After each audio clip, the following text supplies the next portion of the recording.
Radhe Krishna friends, मेरा नाम उमा जिंदल है और आपका बहुत बहुत स्वागत है आपके अपने YouTube channel commerce net point पर। फ्रेंड्स, पेपर 2 की यूनिट 6 जिसकी लास्ट क्लास में मैंने आपको सामूहिक सौदेबाजी की प्रक्रिया के बारे में बताया था और आज की क्लास में हम पढ़ेंगे प्रबंधन में कार्यकर्ता की भागीदारी यानी कि वर्कर्स पार्टिसिपेशन इन मैनेजमेंट। तो आज की क्लास स्टार्ट करने से पहले मैं आपको बताना चाहूँगी कि आप मेरे Telegram group commerce net point को ज्वाइन कर सकते हैं। वहाँ पर आपको मेरे वीडियोस के लिंक और पीडीएफ्स मिल जाएंगे। तो अगर आप इस ग्रुप को ज्वाइन करना चाहते हैं तो जो इस ग्रुप का लिंक है वो मैं डिस्क्रिप्शन बॉक्स में दे दूँगी, वहाँ जाकर आप इस ग्रुप को ज्वाइन कर सकते हैं। ओके, तो चलिए आज की क्लास स्टार्ट करते हैं। तो आज की क्लास में देखिए हम प्रबंधन में कार्यकर्ता की भागीदारी का अर्थ, इसके उद्देश्य और इसके स्तरों के बारे में पढ़ेंगे। ओके, तो सबसे पहले हम इसका अर्थ पढ़ते हैं। प्रबंधन में कार्यकर्ता की भागीदारी का अर्थ, तो सबसे पहले हम इसका मीनिंग समझेंगे। तो देखिए, प्रबंधन में यानी कि प्रबंधन क्या होता है? किसी भी चीज़ को मैनेज करना, ठीक है, मैनेजमेंट करना, वो क्या कहलाता है? प्रबंधन कहलाता है। जैसे कि प्लानिंग हो गया, ठीक है, प्लानिंग, ऑर्गेनाइजेशन और जितनी भी हमारी मैनेजमेंट से डिसीजन लेने की जो चीज़ें होती हैं वो सभी किसके अंदर आता है? मैनेजमेंट में। ठीक है, प्रबंधन में कार्यकर्ता की भागीदारी, कार्यकर्ता यानी कि जितने भी हमारे कर्मचारी होते हैं वो सभी आ जाते हैं कार्यकर्ता के अंदर। ठीक है, उसके बाद भागीदारी का अर्थ, भागीदारी यानी कि किसी भी चीज़ के अंदर पार्ट लेना, उस चीज़ का हिस्सा बनना, वो क्या कहलाता है? भागीदारी कहलाता है। यानी कि अगर हम किसी भी टीम का हिस्सा बन रहे हैं, चाहे वो क्रिकेट की टीम है, चाहे फुटबॉल की टीम है, चाहे कोई ऑर्गेनाइजेशन की टीम है, चाहे वो मैनेजमेंट की टीम है, किसी भी चीज़ की जब वो टीम होती है और हम उसका हिस्सा होते हैं, हम उसका एक पार्ट होते हैं, तो उसको क्या कहलाता है? वो क्या कहलाता है? वो कहलाता है भागीदारी। ठीक है, तो प्रबंधन में कार्यकर्ता की भागीदारी यानी कि जब कोई मैनेजमेंट के काम में कोई कार्यकर्ता भाग लेता है तो उसको कहा जाता है प्रबंधन में कार्यकर्ता की भागीदारी। ठीक है, तो देखिए इसकी कुछ महत्वपूर्ण परिभाषाएं दी गई है। V3 मेहतराज के मत में सहभागिता का अर्थ होता है किसी औद्योगिक संगठन में साधारण कर्मियों द्वारा समुचित प्रतिनिधियों के जरिए प्रबंध के सभी स्तरों पर प्रबंधकीय क्रियाओं के समस्त क्षेत्र में निर्णय के अधिकार में भाग लेना। यानी कि देखिए इसमें कह रहे हैं कि वो अपने प्रतिनिधियों के जरिए, यानी कि कोई भी कर्मचारी अगर होते हैं तो उनका कोई ना कोई प्रतिनिधि ज़रूर होता है। ठीक है, तो इसके अंदर जो है उनके प्रतिनिधि भाग लेते हैं और वो सभी स्तरों पर प्रबंधकीय क्रियाओं के समस्त क्षेत्र में निर्णय में अधिकार में भाग लेना। तो उनको ये अधिकार दिया जाता है कि जब कोई निर्णय लिए जाते हैं तो उनको उसके अंदर अधिकार दिया जाता है कि वो भाग उसके अंदर ले सकते हैं, तो उसे ही प्रबंधन में कार्यकर्ता की भागीदारी कहा जाता है। ठीक है, उसके बाद केसी अलेक्जेंडर के अनुसार कोई भी प्रबंध सहभागी तभी होता है जब वह किसी भी स्तर या क्षेत्र में अपने निर्णय की प्रक्रिया को प्रभावित करने के लिए कर्मकारों को अवसर प्रदान करता है या जब वह कुछ प्रबंधकीय परमाधिकारों में उनके साथ भाग लेता है। ठीक है, तो केसी अलेक्जेंडर कहते हैं कि प्रबंध सहभागी तभी होगा जब वो सभी स्तरों पर या कुछ स्तरों पर निर्णय की प्रक्रिया होती है, जब उसको प्रभावित करने के लिए अपने जो कर्मचारी होते हैं, जो कर्मकार होते हैं, उनको ये अवसर देता है कि वो उनके साथ पार्ट ले, अपने साथ भाग ले। कोई जब मैनेजमेंट जो वर्क हो रहे हैं, जो मैनेजमेंट डिसीजन के लिए जो टीम बनी है, जब वो डिसीजंस ले रहे हैं तो उनके साथ उनको भाग लेने का अधिकार प्रदान करे, उसे क्या कहा जाता है? प्रबंधन में कार्यकर्ता की भागीदारी। ठीक है, तो इससे हमारा अर्थ निकलता है कि श्रमिकों की भागीदारी के अंतर्गत श्रमिकों को प्रबंध की नीतियों एवं कार्यों की आलोचना करने एवं व्यवसाय के संचालन, उत्पादन तांत्रिकताओं एवं कल्याण कार्यक्रमों में सुधार लेने के लिए सुझाव देने की स्वतंत्रता प्रदान की जाती है। तो देखिए सबसे पहले प्रबंध की नीतियों यानी कि जितनी भी हमारी नीतियाँ बनती हैं, ठीक है, हमारे ऑर्गेनाइजेशन में जितने भी नीति नियम बनते हैं उनके अंदर सुझाव देने। ठीक है, कार्यों की आलोचना करनी यानी कि अगर कोई काम है ऑर्गेनाइजेशन में जो ठीक तरीके से नहीं हो रहा तो उसके बारे में उन्हें बताने के लिए, सुझाव देने के लिए ये भी उन्हें स्वतंत्रता प्रदान की जानी चाहिए। उसके बाद व्यवसाय के संचालन यानी कि व्यवसाय को और अधिक बढ़ाने के लिए, या फिर अगर कोई व्यवसाय संचालन ठीक तरीके से नहीं हो रहा तो उसको भी ये बताने के लिए कि ये सही तरीके से काम नहीं हो रहा, उसके अंदर भी सुझाव देने के लिए ये भी स्वतंत्रता दी जानी चाहिए। उत्पादन तांत्रिकताओं यानी कि उत्पादन को किस तरीके से बढ़ाया जाए, या उत्पादन किस तरीके का हो रहा है, ठीक है, उन सभी की चीज़ों को उसमें सुझाव देने के लिए। या फिर कल्याण कार्यक्रम यानी कि जो हमारे कर्मचारी हैं उनका कल्याण किस तरीके से, उपभोक्ता कल्याण किस तरीके से हो, ये सभी जो कल्याण कार्यक्रम चलाए जाते हैं इनको सुधार करने के लिए इन सभी में उन्हें सुझाव देने की स्वतंत्रता होनी चाहिए। इसे ही प्रबंध में सहभागिता कहा जाता है। ठीक है, इस प्रकार प्रबंध और कर्मचारियों में घनिष्ठ संपर्क स्थापित हो जाता है और वह सामूहिक रूप से अपने उद्योग के उद्देश्यों की पूर्ति के लिए प्रयत्न करते हैं। तो जब कोई भी प्रबंधक और कर्मचारी जब मिलकर काम करते हैं, ठीक है, तो उनमें क्या होता है, घनिष्ठ संबंध स्थापित होता है। क्योंकि जब कोई भी व्यक्ति आपस में मिलकर काम करते हैं तो उनके अंदर आपसी संबंध जो होते हैं वो अच्छे बनते हैं। इससे एक अच्छे संपर्क बनते हैं और वो मिलकर अपने जो उद्देश्य होते हैं उनकी पूर्ति के लिए काम करते हैं। ओके, उसके बाद हम पढ़ेंगे इसके उद्देश्य, यानी प्रबंध में श्रमिकों की सहभागिता के उद्देश्य। ओके, तो सबसे पहला है उत्पादकता में वृद्धि, ये हमारा आर्थिक उद्देश्य होता है। तो देखिए, श्रम प्रबंध सहयोग से उत्पादकता या कौशल में वृद्धि की जा सकती है तथा उत्पादित वस्तुओं की गुणवत्ता में सुधार लाया जा सकता है। इससे बर्बादी को रोकने तथा लागत कम करने में भी सहायता मिल सकती है। प्रबंध में श्रमिकों की सहभागिता की अधिकांश योजनाओं में उत्पादकता वृद्धि, यंत्रों और मशीनों या समुचित उपयोग, बर्बादी की रोकथाम, उत्पादित वस्तुओं की गुणवत्ता बनाए रखने, उत्पादन घंटों के अधिकाधिक उपयोग, विनिर्माण प्रक्रिया तथा कार्य की भौतिक दशाओं में सुधार को विशेष रूप से सम्मिलित किया जाता है। ठीक है, तो देखिए, सबसे पहले जो इनका पार्टिसिपेशन लिया जाता है वो किस लिए, क्योंकि इससे क्या होता है, इससे जो उत्पादकता होती है उसके अंदर वृद्धि होती है। क्योंकि जो हमारे जो वर्कर्स होते हैं वो कई बार ऐसे सुझाव देते हैं जो मैनेजमेंट के पास भी नहीं होते। क्योंकि कई बार जो हर पर्सन होते हैं उसकी अपनी अपनी थिंकिंग होती है। तो कई बार जो हमारे कर्मचारी होते हैं उनकी थिंकिंग कुछ हमारे से हट के होती है और वो हमें कुछ अच्छे सुझाव दे देते हैं, जिससे हमारी उत्पादकता जो होती है उसके अंदर वृद्धि होती है, जिससे कि हमें आर्थिक लाभ होता है। ठीक है, तो इसके अंदर कौन कौन सी जो टॉपिक्स हैं उनको लिया जाता है कि उत्पादकता वृद्धि, यंत्रों और मशीनें जो हैं उनको किस तरीके से यूज़ किया जाए, उनको कौन कौन से मशीनों को यहाँ पे लाना चाहिए। ठीक है, बर्बादी को किस तरीके से रोका जाए, जो हमारी वेस्टेज हो रही है उसको कैसे रोका जाए, उत्पादित वस्तुओं की गुणवत्ता बनाए रखना, यानी कि जो हम ऑलरेडी जो प्रोडक्ट्स बना रहे हैं उनको हम किस तरीके से उनकी गुणवत्ता को बनाए रखें या उन्हें और किस तरीके से इम्प्रूव करें। ठीक है, उत्पादन घंटे जो हैं उनको ज़्यादा से ज़्यादा कैसे उपयोग करें। ठीक है, इसके अंदर ये नीतियाँ भी बनाई जाती हैं कि उनका उपयोग कैसे किया जा सकता है, क्या मशीनों पे काम करके किया जा सकता है, या फिर वर्किंग कंडीशंस अगर अच्छी नहीं है तो उन्हें ठीक करके हम उन घंटों को ज़्यादा से ज़्यादा उपयोग कर सकते हैं। विनिर्माण प्रक्रिया, यानी कि जो भी प्रोसेसिंग का काम है उसमें वो काम ठीक से हो रहा है, यानी कि या फिर उनको किस तरीके से इम्प्रूव करें, ये सभी चीज़ें जो हैं इसके अंदर सम्मिलित की जाती हैं। ओके, उसके बाद नेक्स्ट आता है हमारा औद्योगिक प्रजातंत्र को प्रोत्साहन।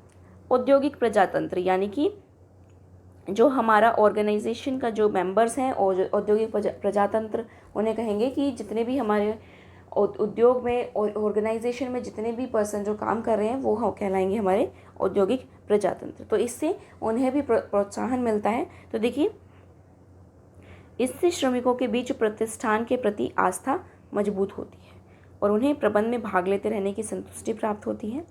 समाजवादी देशों में तो प्रबंध के कई क्षेत्रों में श्रमिकों की सहभागिता को प्रोत्साहित करने पर विशेष रूप से जोर दिया जाता है। ठीक है, तो देखिए, इससे औद्योगिक प्रजातंत्र को किस प्रकार प्रोत्साहन मिलता है, क्योंकि जो भी हमारे श्रमिक होते हैं, ठीक है, जो हमारे श्रमिक होते हैं जब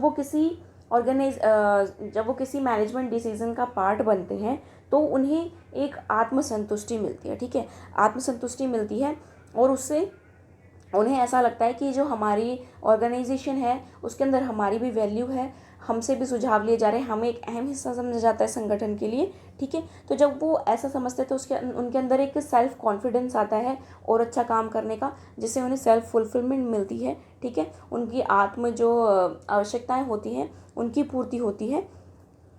तो इससे जितने भी हमारे कर्मचारी होते हैं उनको एक कॉन्फिडेंस आता है और अधिक अच्छा काम करने का। ठीक है, उसके बाद देखिए, नेक्स्ट है हमारा संघर्ष की रोकथाम। श्रम और प्रबंध के बीच सहयोग से दोनों एक दूसरे की समस्याओं और स्थितियों से अच्छी तरह अवगत होते हैं और वे उनके समाधान के लिए मैत्री के वातावरण में कार्य करते हैं। तो देखिए, जब भी कोई श्रम और प्रबंध दोनों आपस में मिलकर काम करते हैं तो उन्हें पता होता है कि हम किस टॉपिक पे बात करने जा रहे हैं, ठीक है, या फिर कौन कौन सी चीज़ें ऐसी हैं, कौन कौन सी प्रॉब्लम है जिनके ऊपर हमें बात करना है।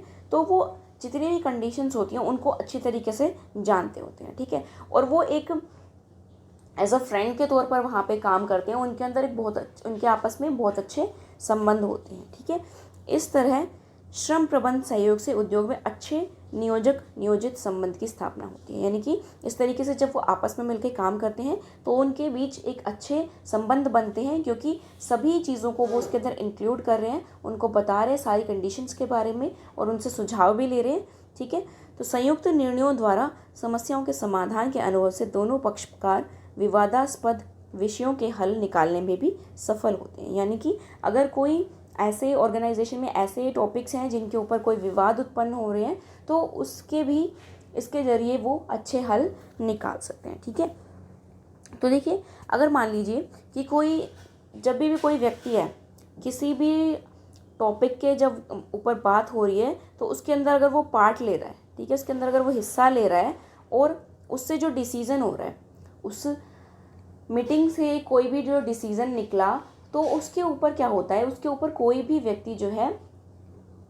व्यक्ति सवाल नहीं उठाता, ना ही श्रम उसके ऊपर सवाल उठाता, ना ही प्रबंधक उसके ऊपर सवाल उठाता, क्योंकि दोनों को पता होता है कि क्या डिसीज़न हुआ है और किस वजह से डिसीज़न हुआ है, इसके क्या नियम रहे, क्या बातें हुई, तो उनको उसके बारे में पता होता है। तो उसके ऊपर कोई भी कोई भी जो विवाद है वो उठने का सवाल पैदा ही नहीं होता, है ना। तो इससे जो है श्रम में अच्छे रिलेशन होते हैं श्रम प्रबंध में, क्योंकि सभी जो चीज़ें होती हैं वो श्रम की प्रेजेंसी में होती हैं, तो वहाँ पर विवाद नहीं उत्पन्न होते। ओके, इससे संघर्ष की जो है वो रोकथाम होती है।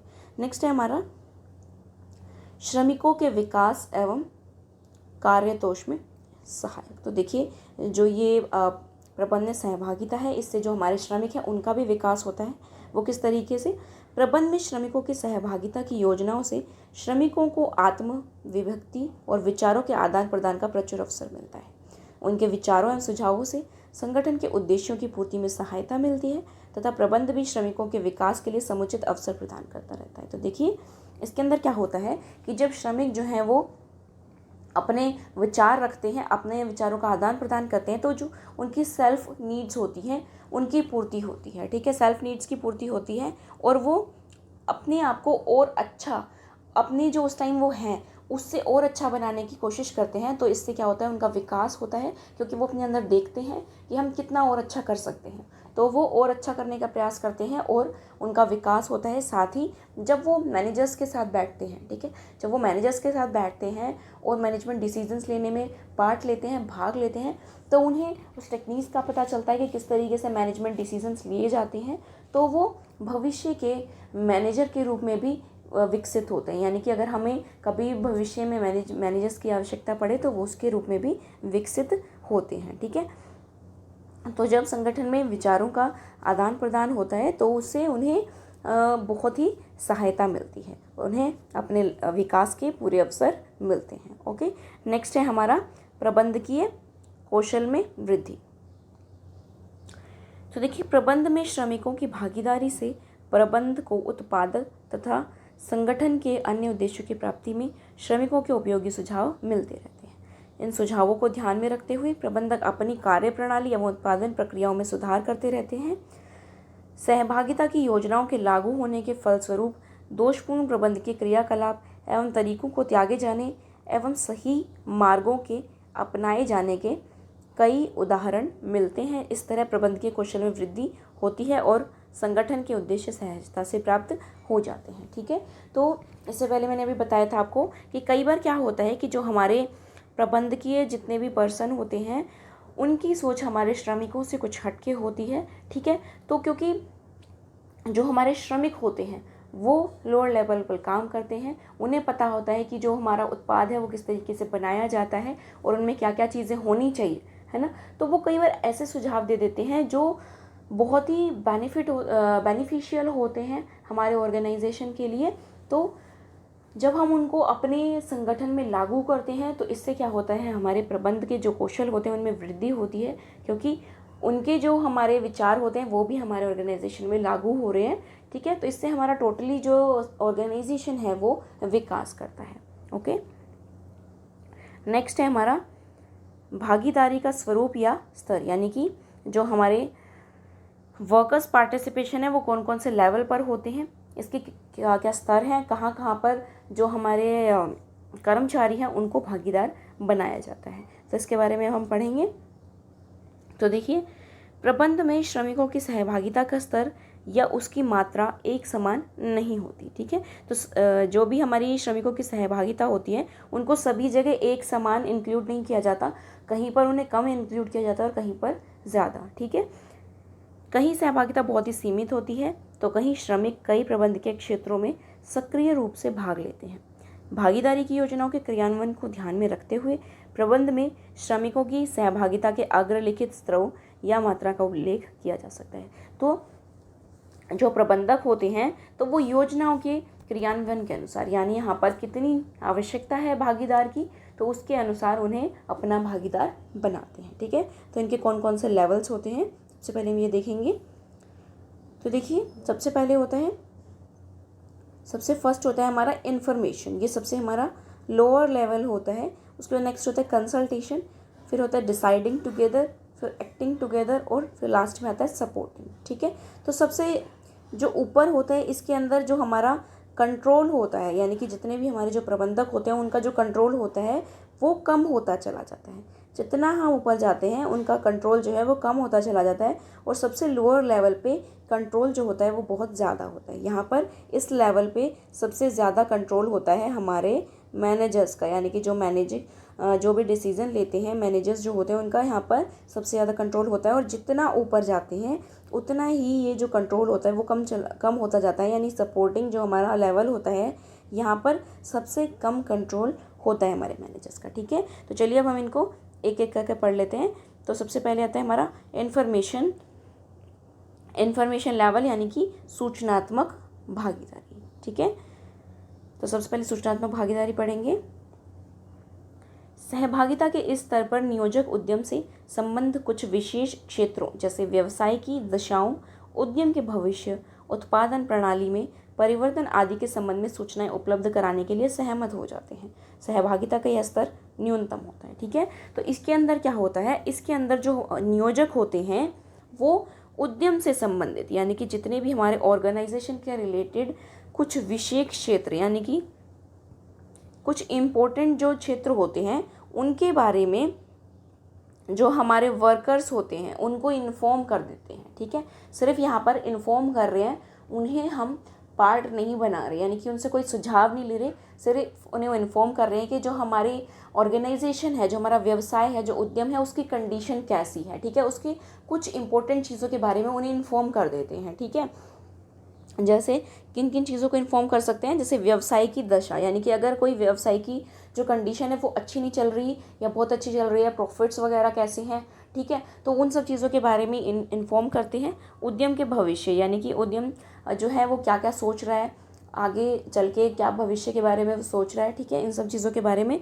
उत्पादन प्रणाली, यानी कि जो हमारी उत्पादन प्रणाली है, उत्पादन प्रणाली में परिवर्तन, यानी कि अगर हम कुछ उसमें चेंजेस करना चाहते हैं या चेंजेस कर रहे हैं तो वो उन चीज़ों के बारे में इन्फॉर्म कर सकता है। तो ये जो सभी चीज़ें होते हैं इनके बारे में वो सिर्फ क्या करता है, वो अपने कर्मचारियों को इन्फॉर्म करता है, सिर्फ उन्हें बताता है, कोई सुझाव यहाँ पर नहीं लिया जाता, उसे सूचनात्मक भागीदारी कहा जाता है, ठीक है। तो इसके बेनिफिट्स क्या होते हैं, इसके बेनिफिट्स होते हैं कि जब हमारे कर्मचारियों को हमारी वर्किंग कंडीशन, यानी कि हमारी जो ऑर्गेनाइजेशन है उसकी कंडीशन के बारे में जब पता चल जाता है कि हमारा जो व्यवसाय है, हमारी जो ऑर्गेनाइजेशन है जिसमें हम काम कर रहे हैं उसकी कंडीशन कैसी है, तो जो वो अपने डिमांड्स रखते हैं, ठीक है, जो वर्कर्स अपनी डिमांड्स रखते हैं तो थोड़ा वो सोच समझ के रखते हैं कि हमारी जो वर्किंग कंडीशंस है वो कैसी हैं या फिर प्रणालियाँ नीतियाँ वगैरह कैसी हैं, तो उन्हें पता चल जाता है, तो वो अपनी डिमांड्स को थोड़ा सा सोच समझ के रखते हैं। तो जो प्रबंधक होते हैं उन्हें भी अपना काम करने में आसानी हो जाती है, वो अगर उन्हें कुछ चेंजेस करने होते हैं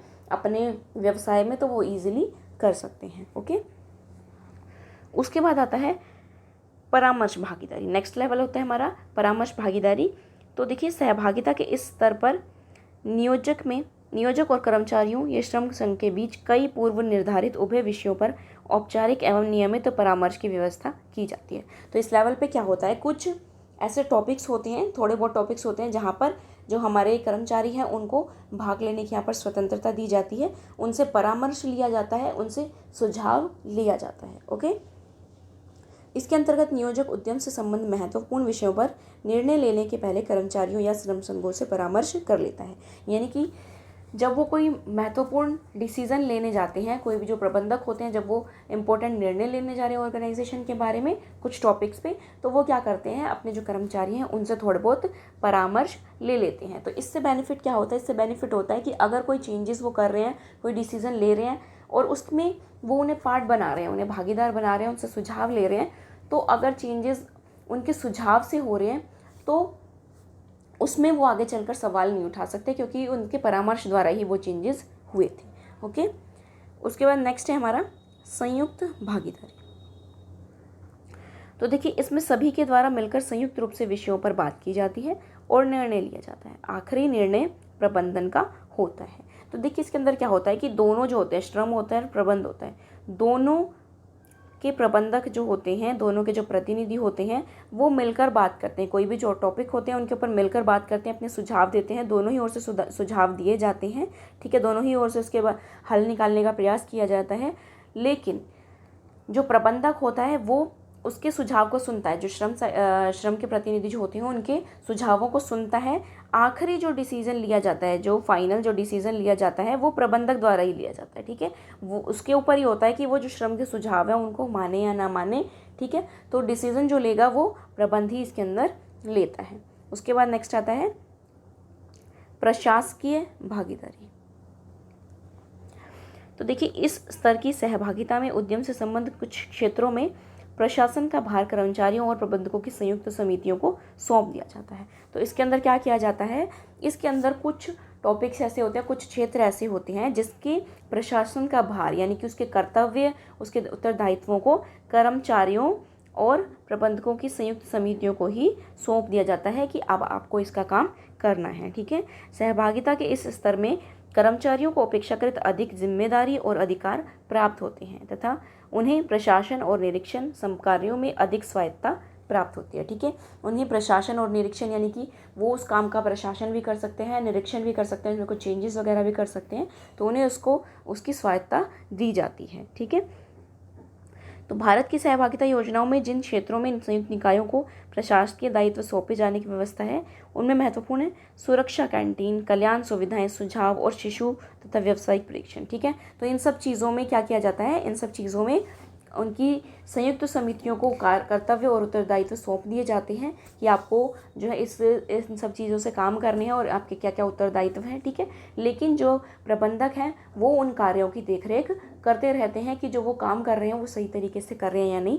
तो इस जो भागीदारी है इसके अंदर जो रिस्पॉन्सिबिलिटीज़ होती हैं वो काफ़ी बढ़ जाती हैं। ठीक है, उसके बाद लास्ट में आता है हमारा निश्चित अथवा निर्णयात्मक भागीदारी।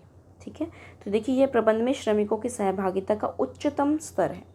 इस स्तर में निर्णय की प्रक्रिया वास्तव में संयुक्त होती है।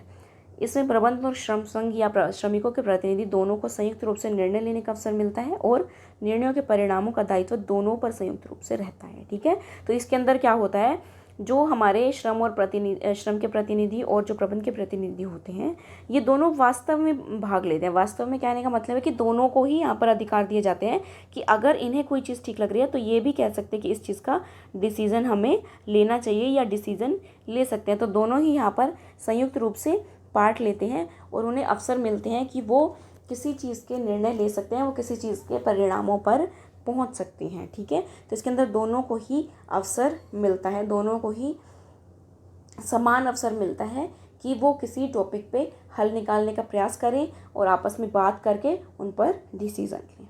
ओके, तो आज के लिए इतना ही। आशा करती हूँ आपको मेरा वीडियो अच्छा लगा होगा।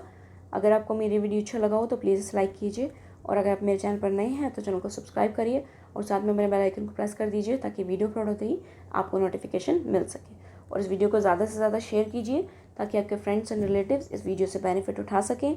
और प्लीज़ कमेंट करना मत भूलिए कि आपको वीडियो कैसा लगता है। Thank you.